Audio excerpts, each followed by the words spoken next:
അടുത്തിടെ ഇൻസ്റ്റാഗ്രാമിൽ ഒരു ഫോട്ടോ കണ്ടിരുന്നു, മമ്മൂട്ടിയായി ഫ്ലൈറ്റിൽ നിൽക്കുന്ന ഒരു ഫോട്ടോ. എന്താണ് മമ്മൂട്ടിയായി സഹകരിച്ച് എന്തെങ്കിലും പുതിയ പദ്ധതികൾ വരുന്നുണ്ടോ? അത് മമ്മൂക്കേനെ വളരെ ആക്സിഡന്റലി കണ്ടതാണ് ഫ്ലൈറ്റിൽ വെച്ചിട്ട്. അത് വളരെ ആക്സിഡന്റലി, അത് അന്ന് എനിക്കൊരു അപ്ഗ്രേഡ് കിട്ടി, തൊട്ടടുത്ത സീറ്റിൽ ഇരിക്കാൻ പറ്റി. ഓക്കെ, ഞാൻ ആ ഇൻസിഡന്റിനെ കുറിച്ചൊന്ന് ചെറുതായിട്ട് പറയാം. ഞാൻ കാണുമ്പോൾ പെട്ടെന്ന് പരിചയമുള്ള ഒരാൾ ഫ്രണ്ടിൽ വന്നിരിക്കുന്നു. അപ്പോൾ അതിൻ്റെ പിന്നാലെ കുറേ പേര് ഫോട്ടോ എടുക്കാൻ ചെല്ലുന്നുണ്ട്. അപ്പം തന്നെ തിരിച്ച് പോകുന്നതും കണ്ടു. അപ്പോൾ ബേസിക്കലി മനസ്സിലായി നല്ലൊരു മൂഡിലല്ല എന്നുള്ളത്. അപ്പോൾ ഞാൻ മുന്നേ കണ്ടിട്ടുണ്ട്, എന്നാലും ഞാൻ പിന്നെ കുറേ നേരം വെയിറ്റ് ചെയ്തിരുന്നു. ഒന്നും ആ എക്സൈറ്റ്മെൻറ്റിൽ പോയില്ല. കഴിഞ്ഞ് ഫ്ലൈറ്റൊക്കെ ടേക്ക് ഓഫ് ചെയ്ത് പുള്ളിക്കാരൻ ഭക്ഷണം കഴിക്കുകയായിരുന്നു. ഭക്ഷണം കഴിച്ച് എഴുന്നേറ്റപ്പോൾ ഞാൻ അടുത്തേക്ക് ചെന്നു. ആദ്യം ഞാൻ പറഞ്ഞ ഫോട്ടോ എടുക്കാൻ വന്നല്ല, എൻ്റെ ഒരു പ്രൊഡക്റ്റ് ഉണ്ട്, ജസ്റ്റ് ഒന്ന് കാണിക്കാൻ വേണ്ടിയിട്ടാണുള്ളത്. അപ്പം ഭാഗ്യത്തിന് പുള്ളിക്കാരൻ പങ്കെടുത്തിട്ടുള്ള ഒരുപാട് വെഡ്ഡിങ് ഗാലറീസ് എൻ്റെ ഈ ക്ലയൻസ് തന്നെ എനിക്ക് അയച്ചു തന്നിട്ടുണ്ട്.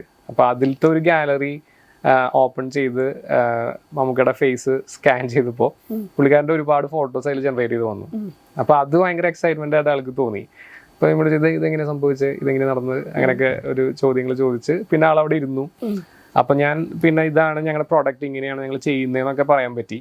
അപ്പം അതിൽ ഞങ്ങളുടെ ഒരു ഫ്യൂച്ചർ റോഡ് മാപ്പിലുള്ള, അത് കുറച്ച് ഫ്യൂച്ചറിസ്റ്റിക് ആണ്, ആ ഒരു കോൺസെപ്റ്റ് ഞാൻ ഷെയർ ചെയ്തു. അത് പുള്ളിക്കാരന് ഭയങ്കര ഇഷ്ടപ്പെട്ടു. അതായത് എന്താണെന്ന് വെച്ചാൽ, ഇപ്പം ഒരു ഇവൻറ്റിൽ മാർക്കറ്റിംഗ് ടൂളാണ് ഞാൻ പറഞ്ഞല്ലോ, ഇതിൽ നെറ്റ്വർക്കിംഗ് ഫീച്ചറും ഉണ്ട്. ഇപ്പോൾ ഈ ഫോട്ടോയിൽ നിന്നും ആൾക്കാരെ ഐഡൻറ്റിഫൈ ചെയ്യാനും അവരെ കണക്ട് ചെയ്യാനുള്ള ഒരു ഓപ്ഷനും ഇപ്പോൾ പ്രീമാജിക്കിനകത്തുണ്ട്. ഓക്കെ, അപ്പോൾ അതിൻ്റെ ഒരു എക്സ്റ്റെൻഡഡ് വേർഷൻ ലെറ്റ്സ് ഇപ്പോൾ ഈ രജിസ്ട്രേഷൻ ടൈമിൽ തന്നെ ഞങ്ങളുടെ API ഇൻറ്റഗ്രേറ്റ് ചെയ്യാൻ പറ്റും. അപ്പോൾ അതായത് ഇപ്പോൾ താങ്കൾ ഒരു ഇവൻറ്റിന് പോകുമ്പോൾ രജിസ്ട്രേഷൻ ഫേസിൽ തന്നെ ഫോട്ടോ അല്ലെങ്കിൽ ഒരു സെൽഫി എടുത്തുകൊണ്ട് രജിസ്റ്റർ ചെയ്യാം. ഓക്കെ, സ്വാഭാവികമായിട്ടും ഇത് വെച്ചിട്ട് നിങ്ങൾക്ക് നിങ്ങളുടെ ഫോട്ടോ ഓട്ടോമാറ്റിക്കലി കിട്ടും.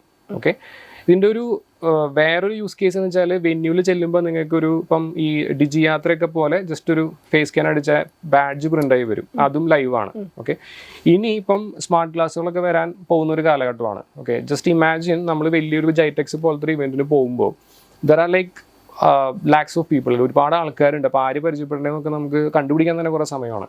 അപ്പോൾ ഇങ്ങനെ ഒരു ഡിവൈസ് വെച്ച് കഴിഞ്ഞാൽ ഈ രജിസ്ട്രേഷനിൽ നിങ്ങൾ ഫേസ് റെക്കഗ്നിഷൻ വെച്ച് നിങ്ങൾ രജിസ്റ്റർ ചെയ്ത് ഈ ഒരു ഡിവൈസും അന്ന് വരികയാണെങ്കിൽ, അല്ലെങ്കിൽ ഒരു സ്മാർട്ട് ക്ലാസ് വരികയാണെങ്കിൽ, the glass will tell you the people to meet. Okay, നിങ്ങൾക്ക് നിങ്ങളുടെ ഇൻട്രസ്റ്റ് ആയിട്ടുള്ള ആൾക്കാർ, അല്ലെങ്കിൽ നിങ്ങൾക്ക് ഇൻട്രസ്റ്റിൽ ഡിഫൈൻ ചെയ്യാം. ഇപ്പോൾ ഫോർ എക്സാമ്പിൾ എനിക്ക് ഇവൻ്റ് ഓർഗനൈസേഴ്സിനെ മാത്രമാണ് കാണേണ്ടത്. അപ്പോൾ ഈ ഒരു ക്രൗഡിൽ ഇന്നൊരാളുണ്ടെന്നുണ്ടെങ്കിൽ അത് ട്രിഗർ ചെയ്യും. അപ്പോൾ അവരെ പോയിട്ട് മീറ്റ് ചെയ്യും. അപ്പോൾ അവർക്കും തിരിച്ച് വെക്കാം. അപ്പോൾ അത് വളരെ ഫ്യൂച്ചറിസ്റ്റിക് ആയിട്ടുള്ള ഒരു കോൺസെപ്റ്റാണ്. അപ്പോൾ ആ സമയത്ത് ഫ്ലൈറ്റിൽ ഇരുന്നുകൊണ്ട് ഇതിൻ്റെ പോസിബിലിറ്റീസും അതിലത്തെ ത്രെറ്റ്, പ്രിവസി, അങ്ങനെയുള്ള വിഷയങ്ങളിലൊക്കെ കുറെ നേരം സംസാരിക്കാൻ പറ്റും. 4 മണിക്കൂർ ഫ്ലൈറ്റ് ആണല്ലോ. ടെക്നോളജിയിൽ ഭയങ്കര താല്പര്യമുള്ള, ഫോട്ടോഗ്രാഫിയിലും താല്പര്യമുള്ള ആളാണ്.